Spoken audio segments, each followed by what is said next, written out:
What's going on? It's Mia here, and I want to share something with you about what just happened in the last 24 hours that has really shaken so much of the world, and that is the unexpected death of Kobe Bryant. Now, before I say what I say, I am very aware that there is a lot of mixed emotions going on right now. I've never seen so many people in my entire life post about one person's death ever. So it's very evident he has had an impact on a lot of people's lives. And much of the world is having an emotional reaction to his sudden death. That is evident. I also know that there's a lot of people getting upset about that and saying, why are people talking so much about his death, but not other people's death? And some people are reacting to that and feeling upset about that. And there's arguments breaking out. There's also conspiracy theories about his death. There's so many things going on. People wondering, maybe this happened, or it was, to distract everyone from something else that's going on. All these things happening, and all of that aside, I want to share something today that we can all learn from what we're seeing right now, something we can all take from this entire situation in tragedy. Regardless of all the other things, let's just set all that aside for right now and actually take the lesson that everybody can take from this in terms of urgency in how we live our life, in terms of how short our time is here, in terms of being reminded, the reminder that we really all need, which is that we don't know how long we're here. We all know we're gonna go. We all know we can't take any of this with us when we go. We all know that only a few things are gonna matter in the end, and we don't know when that end comes. So let this be the reminder that it is to live our life with urgency and intention and excellence. And what can we learn from this person who clearly had a significant impact on the world based on the reaction that we're seeing of his sudden death? It's, when someone dies this unexpected and this young and this early, you actually get to see the tangible effect this human being is having on people's lives. And it's evident this human being has impacted a lot of people's lives. And you can ask why. What is it about him that's having so many people have an emotional reaction? What is it about him that's having so many people affected by his death, and so many people posting about it? Like people don't do this about anybody else. So what is it about Kobe Bryant and the way that he lived and who he was that's having so many people affected? This is an important question to ask. Now, I want to be sensitive to the subject and say that, there are people in mourning. I can't even imagine the pain people are going through of not only him and his family, losing Kobe and his daughter, but the other people that were in the crash. I want to be sensitive to all of that. I know there's a lot of emotions going on right now. And this video, I want to keep it short and to the point. In this video is really about, all of us being able to carry on the legacy of what he left and how to honor him by how we live, by actually looking at how he lived. Why is it that he had such a huge impact on everybody's life? Some people might say, all he did was play basketball, but what we need to actually pay attention to, instead of getting upset about the fact that so many people are affected by his death, instead we can say, what is it about him? How did he live? What did he do that had so many people affected? And I want to share something with you about this, because it's become very evident to me that the way that he showed up and what he's been called to do. There's a video interview of him. They asked him at one point, how do you want to be remembered? How do you want to be remembered? And he said, I want to be remembered as someone who didn't waste a day, that I took my God-given talent, these are his words, that I took my God-given talent and I didn't take it for granted. And I worked hard every single day. I didn't waste a day. He took great pride in his diligence, in his work ethic. He took that very seriously. He showed up with excellence in what he was called to do. His calling was basketball. That was in the spotlight. There were a lot of eyes on him, yes, but we all are called to do something. We're all called to use some talent, some gift, some calling that we have. And then how you use that, at what level you use that, is going to be up to you. But if you really step up and you actually operate with excellence in your calling, you impact a lot of lives just by showing up that way. I saw a video of so many different players just thanking him for how they showed up. They said things like, thank you for never giving up. Thank you for showing us that you pressed through the hard times. Thank you for your work ethic. Thank you for the way that you always showed up. Thank you that you never gave up. Thank you that you kept getting better and better. Thank you for the example that you set. Thank you, thank you, thank you, thank you. He impacted so many people just by the way that he showed up, and we can learn something from that. And I want to share something with you, a quote from him actually about laziness versus hard work. And I believe that in all the sadness, in all the mourning, and all the emotions people might be having, one of the best ways you can honor his life is to actually take what he said mattered about his life and live your life that way. What he said matters is that I want people to know I didn't waste today.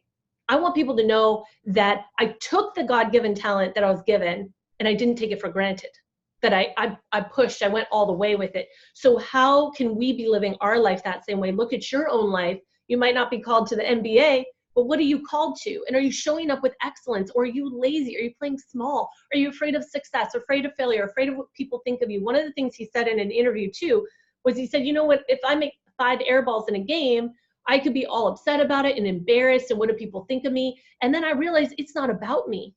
Now that it's not about me, I can let that go and I can actually ask, why did I make the air balls? So now I can just get better at my game, but it's not about needing to impress everybody. Because really, if we think about it, if we operate with excellence in what we're called to do, it's between us and our Creator. Between us and God, did you give it your all? Think about the parable of the talents. You know, are you taking what God gave you and you're multiplying it? You get to hear, well done, good and faithful servant. You ran with it. You did something with it. You multiplied it. Or are you the one hiding the talent because you're scared of what people think? You're scared of success, scared of failure, all the things. And ultimately, in the parable of the talents, you hear, wicked and lazy servant.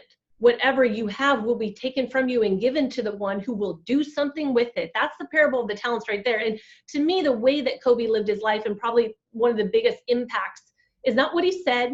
He didn't have a ton of words, right? It's how he showed up. It's how he lived. It's the work he put in, and he ran in the lane he was called to run in with complete and total diligence.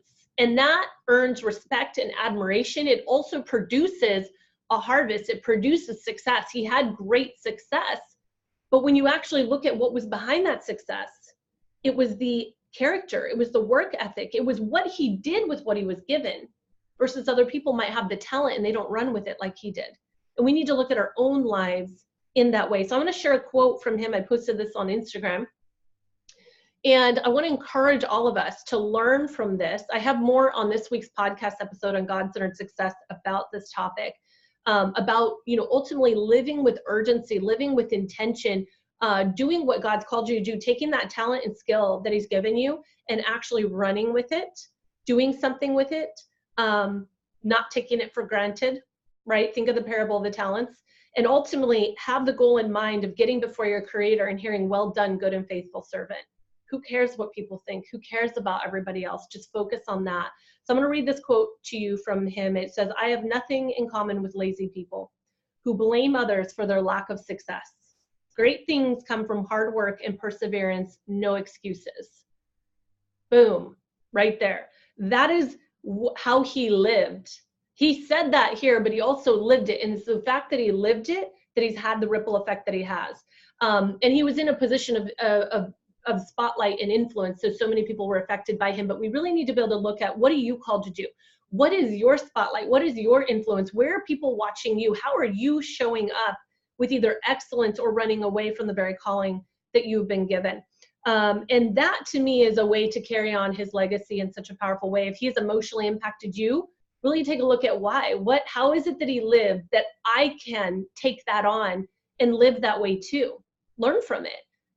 Take something powerful from it, rather than in 2 weeks, everyone kind of phases out and no one's talking about him anymore. Why not start to live your life in a new way with that kind of work ethic? So like I said, I have more on this week's podcast episode, God-Centered Success, on iTunes, episode 193, on this topic. And then if you are called into the marketplace, I would love if you would leave me a comment down below, because if you're called into the marketplace, you want to be on the internet. I'm going to tell you right now, you have an opportunity to be in a position of significant influence. And if you are having things get in the way for you right now, if you're having fear of success, fear of failure, fear of what people think of you, and you're sick and tired of it, you know that the end is going to come, You know that you don't know when. You know that you can't take any of this with you when you go. You know that it's not going to matter what people, how many people liked you or didn't like you in the end. What's going to matter is, did you do what you were here to do? Did you do it with excellence? Did you give it your all? And I have something that will help you to be able to do that, to get your message out online, to really step into your calling. But leave me a comment down below. Let me know, say, I am called. I want you to say, I am called, so that way I know that you want more information on that. And again, check out God-Centered Success. Episode 193 should be posted by tonight. It's more on this subject. So that's it for today. God bless. Praying for all the families, everyone affected. Can't even imagine. Praying for everybody's hearts here, because a lot of people are hurt and affected by this. But let us remember with urgency, we don't know when we're going to take our last breath. Ultimately, how are we living our life? And then, of course, I always talk about Jesus. If you don't know Jesus as your personal Lord and Savior, what are you waiting for? When we come to the end and you're stepping into eternity, he's the one that made a way for you to live in eternity with him, for you to have eternal life. He's the only one that paid the price and made a way. So, if you're in any kind of state of rejecting that, I just encourage you to drop the pride. Life is short. Receive the greatest gift of forgiveness. Get right with God. Live your life with excellence. Put yourself out there. Let go of what people think of you. And let's make an impact in the world. So I'd love to hear from you. Leave a comment down below, and bye for now.